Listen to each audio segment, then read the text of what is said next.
is the 5 FM. The time is 6 o'clock on Oluyole 98.5 FM, Ibadan.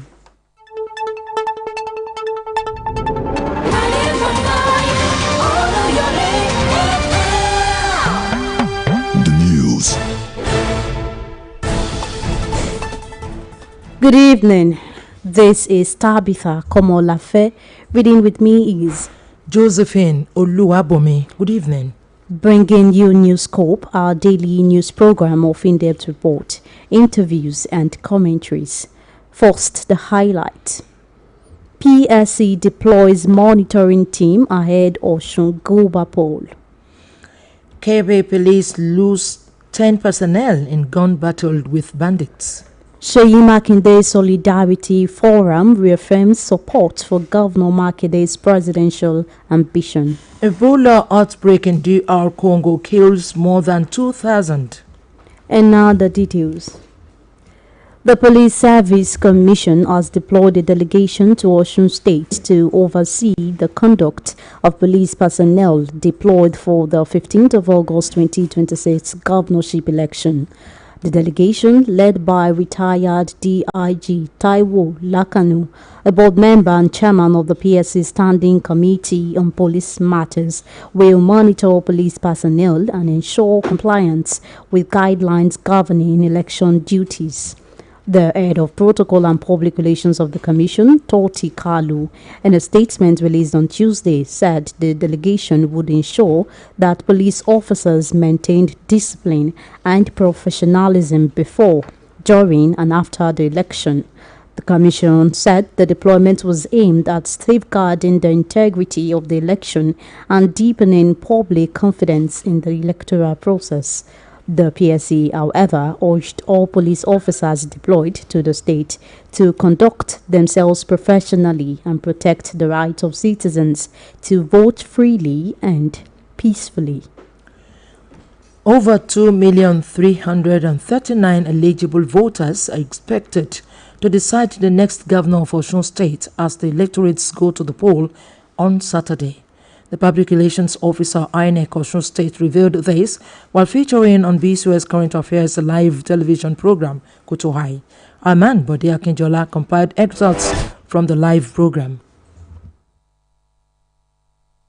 As the countdown to the off-season governorship election in Osun State intensifies, the BCOS Current Affairs live television program Kutuhai dissected the process and situation in the state, featuring on the program the Public Relations Officer, INEC Osun State, Mr. Musa Oluyole, stated that the commission is well prepared across the 332 wards of the 30 local government areas of the state. Mr. Musa Oluyole also revealed that INEC has noticed 385 flashpoints where crises may occur during the Saturday election. Area office Ani in town ní ward táwọn pè ní registration area a ní 332 ní ìpínlẹ̀ Ọ̀ṣun. Polling unit ta ní ẹkùn ìdìbò kọ̀ọ̀kan ó jẹ́ 3,763 ní ìpínlẹ̀ Ọ̀ṣun. Gbogbo àwọn ẹ̀ka yìí pátápátá ló ní nǹkan kan pàtó tàbí kejì tó máa ń ṣẹlẹ̀ tàbí tó ṣeé ṣe kó ṣẹlẹ̀ ní àsìkò tí ìdìbò bá ń lọ lọ́wọ́ gẹ́gẹ́ bí àwọn ìdìbò tá a ti ṣe sẹ́yìn. Gbogbo àwọn nǹkan yìí tá à ń pè ní risk assessment òun la gbìyànjú láti rí dájú pé gbogbo àwọn tó jẹ́ electoral officers wa ní gbogbo àwọn local government ìjọba ìbílẹ̀ yìí kí wọ́n ṣe nǹkan tá à ń pè ní risk assessment. Nígbà tá a ṣe tán a rí nǹkan tí ó dín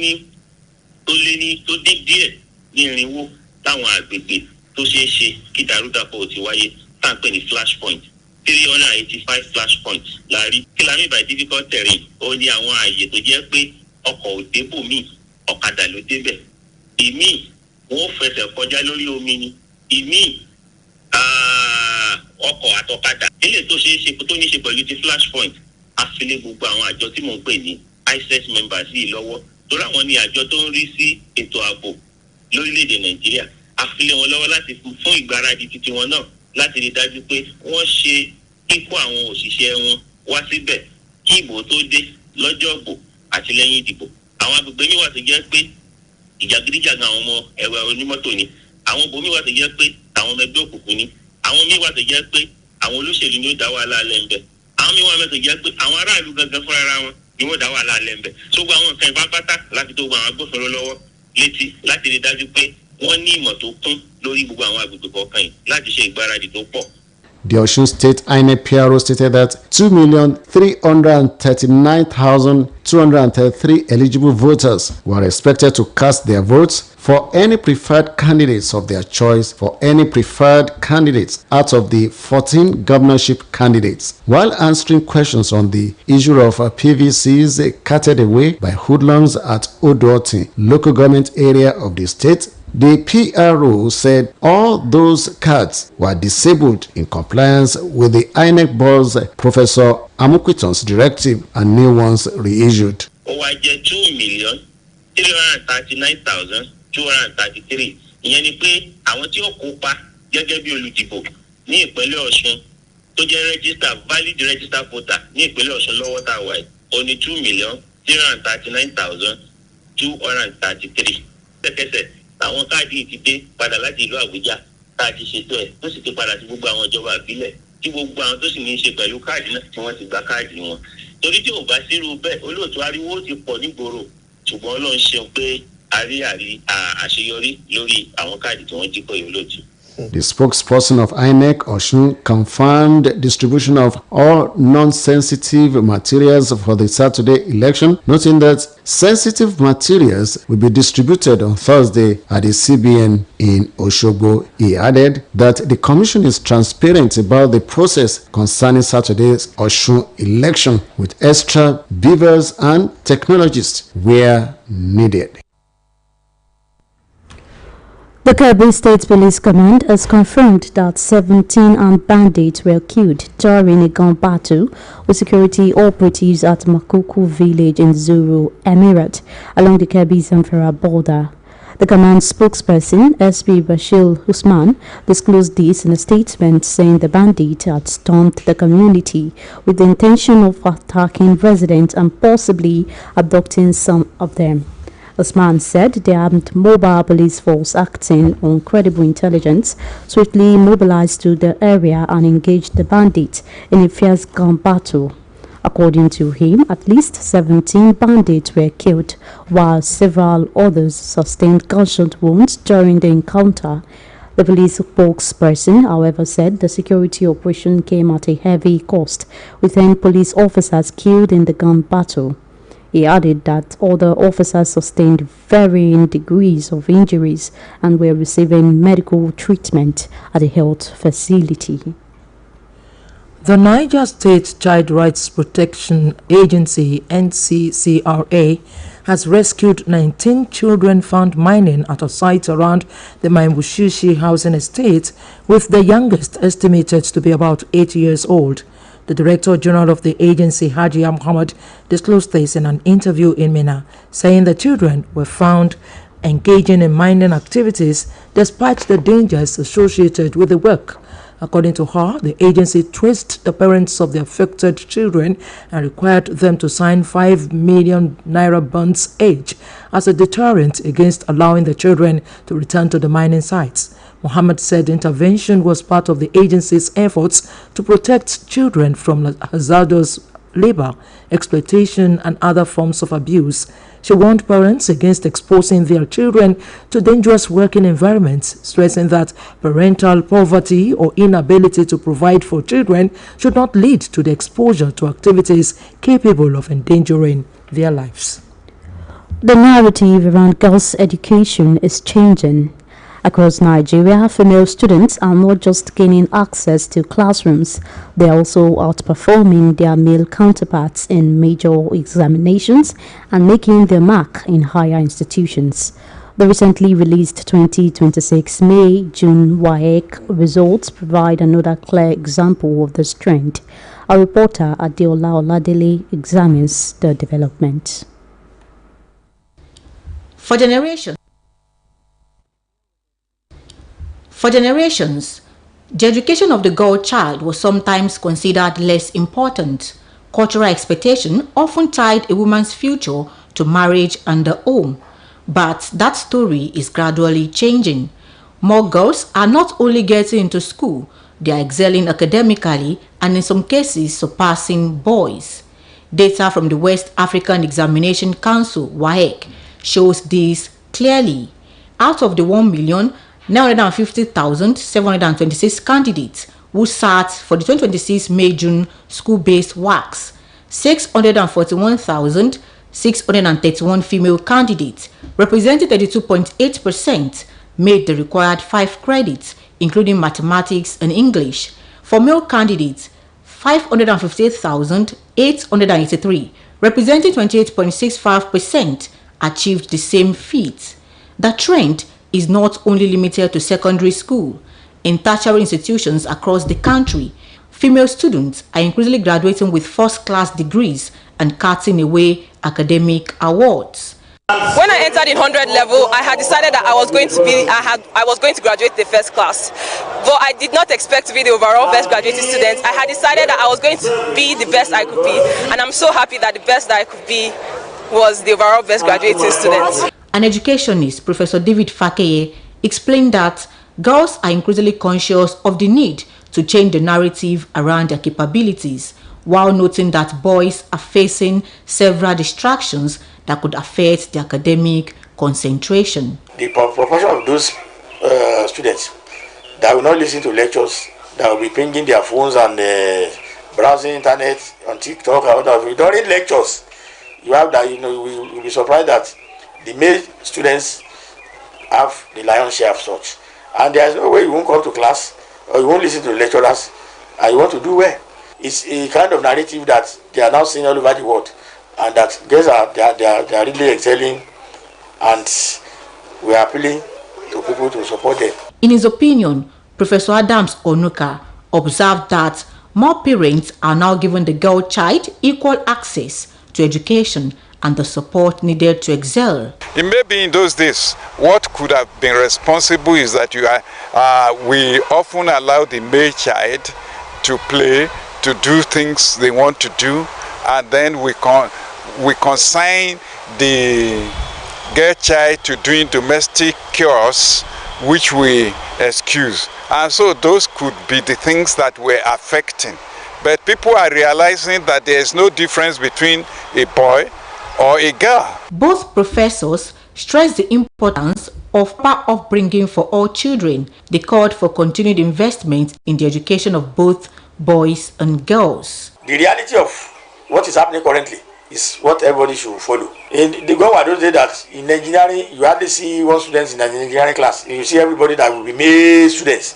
But now we are seeing female students in engineering courses. Men and women of our age, or even lesser than our age, are now encouraging their girl children to do well, and by training them, by providing for them as they provide for girls, and by giving them opportunity to study at home like the boys, to do certain things on their own and not weighing them down with house chores. While the impressive performance of female students deserves to be celebrated, they noted that boys must also be guided away from distractions and encouraged to reach their full academic potential. For many, this is not about a competition between boys and girls, but about building a generation where every child can excel.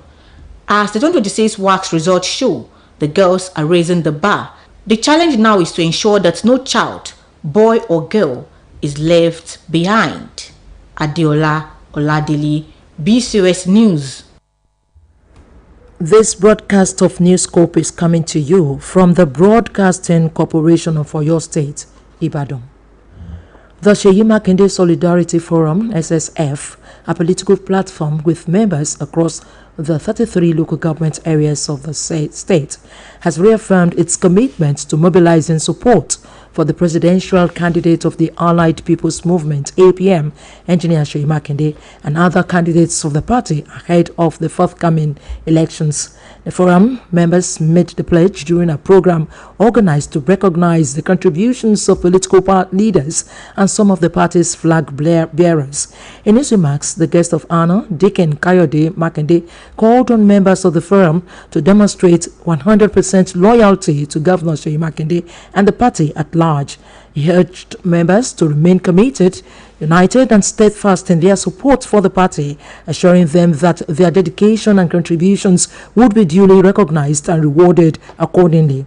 The state coordinator of the forum, Yusuf Adewale, who said the political platform had remained committed to the political cause of the presidential candidate of the Allied People's Movement APM, Governor Seyi Makinde, since 2014, urged members of the forum to remain united and give their unalloyed support to all APM candidates. The United Nations Children's Fund, UNICEF, has said birth registration is fundamental to protecting the legal right and future of about 3.5 million unregistered children across Lagos, Ogun, Oyo, Osun, Ondo, Ekiti and Edo State, warning that the absence of legal identity continues to deny millions access to essential services and opportunities. Chief of UNICEF Lagos Field Office, Celine Lafoucrère, stated this at a two-day birth registration media dialogue organized by the National Population Commission (NPC) in collaboration with UNICEF in Sango-Tedo, Lagos. She described birth registration as far more than an administrative exercise, saying it is the legal foundation upon which a child's right, identity and future are built. According to her, millions of children across the 7 states remain invisible to government records, despite being alive, loved by their families, and in many cases, born in health facilities. She noted that children without birth certificates often face lifelong barriers to education, healthcare, passports, inheritance, and even the right to vote in adulthood. On the foreign scene, Ebola has killed more than 2,000 people in the Democratic Republic of Congo, DRC, in the latest outbreak, which is nearing the country's deadliest ever. It is the DRC's 17th surge of the highly contagious disease and is already considered the largest in the country's history and could well become the largest outbreak ever.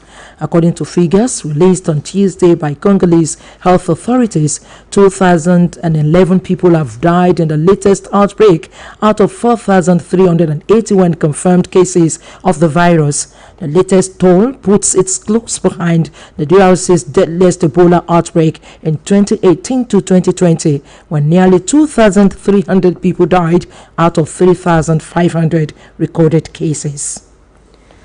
To end this edition of Newscope, here again are the main points. The Police Service Commission has deployed a delegation to Osun State to oversee the conduct of police personnel deployed for the 15th of August 2026 governorship election.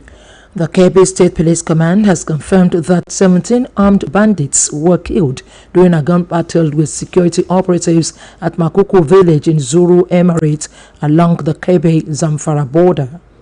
The Seyi Makinde Solidarity Forum (SSF), a political platform with members across the 33 local government areas of Oyo State, has reaffirmed its commitment to mobilizing support for the presidential candidate of the Allied People's Movement (APM). Engineer Seyi Makinde and other candidates of the party are ahead of the forthcoming elections. On the foreign scene, Ebola has killed more than 2,000 people in the Democratic Republic of Congo in the latest outbreak, which is nearing the country's deadliest ever.